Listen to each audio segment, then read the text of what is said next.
ये मौका प्रस्त सरकार ने निर्णय लिया है। ये हमें खालिस्तानी कह रहे थे, हम हिंदुस्तानी कह रहे थे। ये हमें राष्ट्रद्रोही कह रहे थे, हम राष्ट्रभक्त कह रहे थे अपने आप को। अब इन्होंने एमएसपी पे गारंटी में पेच लगाने शुरू कर दिए। एक साल से एक बढ़िया से बढ़िया मीठे से मीठा झूठ बोले जा रहे हो। अब की बार अंतिम संस्कार। नमस्कार, आप देख रहे हैं नेटरिक न्यूज। मैं हूं आपके साथ असरार अहमद। आज हम मौजूद हैं गाजीपुर बॉर्डर पर, जहां किसान लगातार एक साल से आंदोलन कर रहे हैं और बीते 19 नवंबर को प्रधानमंत्री नरेंद्र मोदी देश को संबोधित करते हैं और 3 कृषि कानून को वापस लेने का ऐलान करते हैं। उसके बाद लोकसभा में ये वापस हो जाता है, उसके बाद राष्ट्रपति के हस्ताक्षर भी हो जाते हैं। लेकिन आज सिंघू बॉर्डर पर संयुक्त किसान मोर्चा की बैठक है। बैठक में आगे की रणनीति क्या होगी, इसको लेकर फैसला किया जाएगा। हमारे साथ किसान नेता कमांडो ओपी सिंह जी हैं। हम इनसे सीधे सवाल करेंगे कि आज जो सिंघू बॉर्डर पे बैठक है उसको लेके आप क्या सोचते हैं? संयुक्त किसान मोर्चा आगे की रणनीति क्या रखने वाला है? देखो, पूरी तरह से तो ये पता चलेगा शाम को मीटिंग के बाद ही असल में क्या शीर्ष नेतृत्व निर्णय लेने वाला है।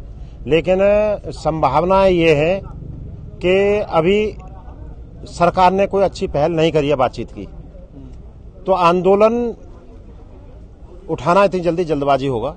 अगर आंदोलन को उठा लेते हैं, इसको धरने को उठा लेते हैं, तो ये सरकार नहीं सुनने वाली। और ये जो कृषि कानून वापस करे हैं, दबाव में किए हैं।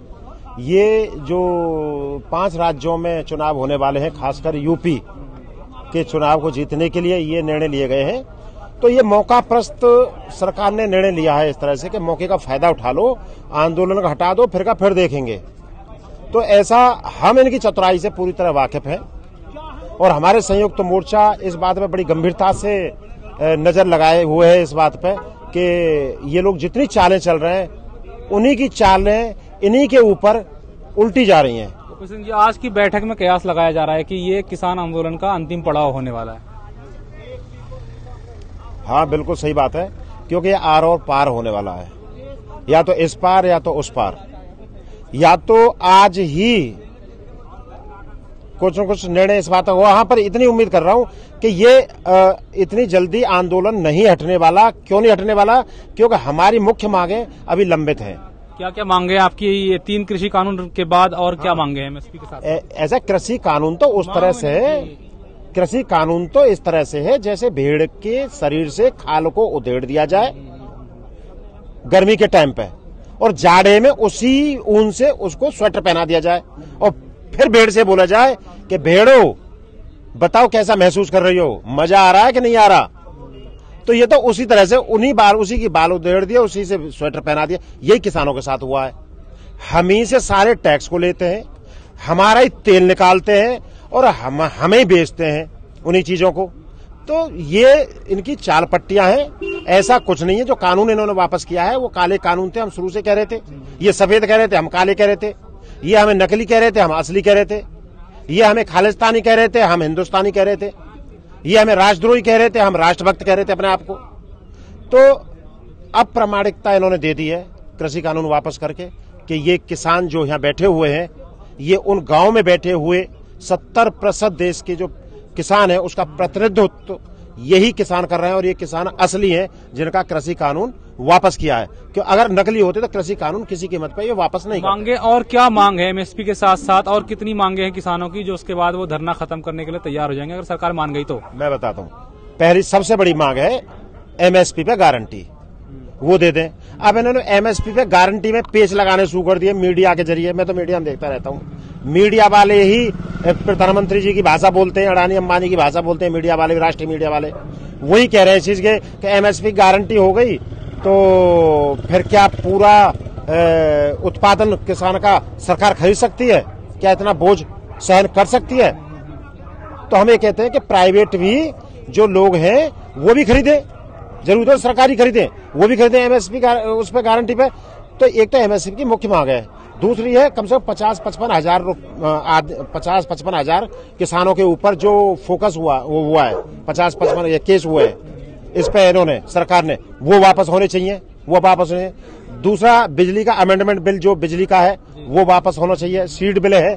तो ये क्या ही मांगे। और फिर उसका किसानों को जो 700 शहीद हुए हैं किसान, 700 लगभग जो हुए हैं, उनके भी वो होने चाहिए, उनको भी मुआवजा मिलना चाहिए, उनको भी होना चाहिए। तो शहीद का दर्जा होना चाहिए, उनके शहीदी स्थल के लिए कोई जगह और इस तरह का नियुक्त होना चाहिए। तो ये हो सकती है कुछ एमएसपी की गारंटी अभी दे दें, गारंटी पे इस तरह कानून बना दें और बाकी चीजों के लिए कमेटी बना दें। मेरा तो ऐसा मानना है। आप लोग लगातार मुआवजे की मांग कर रहे हैं, जो किसानों की मौत हुई है, शहीद हुए हैं, ना, लेकिन संसद में कृषि मंत्री नरेंद्र सिंह तोमर कहते हैं कि हमारे पास तो भाई जो किसान शहीद हुए हैं या मौतें हुई हैं उसका तो कोई आंकड़ा नहीं है, तो कैसे वो मुआवजा देंगे? आंकड़ा ही नहीं है। तो आंकड़ा क्यों नहीं है? जब उनको लखनऊ में बैठे हुए और राजधानियों में बैठे हुए पराली का उनको दिख जाता है नेटवर्क से और वहां लेखपाल आता है और ये कहता है कि हमें तो लखनऊ से पता चला है कि वहां पे खेतों में पराली जल रही है, हमें क्या पता था पराली कहां चली है। तो 1 बीघे 2 बीघे में किसान पराली जलाता है, वहां बैठ के लखनऊ पता लग जाता है।